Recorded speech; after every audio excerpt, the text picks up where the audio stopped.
papunta ako ngayon na AutoGate. Kapit-kapit ko si Leo, tapos na daw siyang gawin. And currently, sakay ako ngayon sa tricycle. Kasi nga, wala akong sasakyan. Nagkamit ako, so ayun. And makikita ka na ulit si Leo. And maayos siya.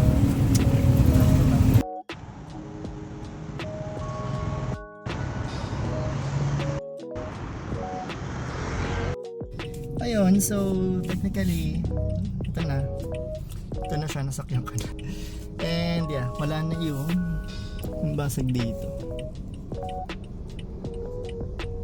Ano yung crap? Good as new.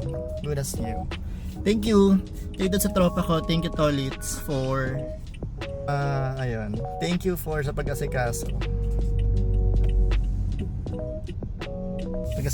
ng mga requirements and everything, pag-asikaso sa pakipag-coordinate, sa automate, yun lang. AOU1. Thank you, bye bye.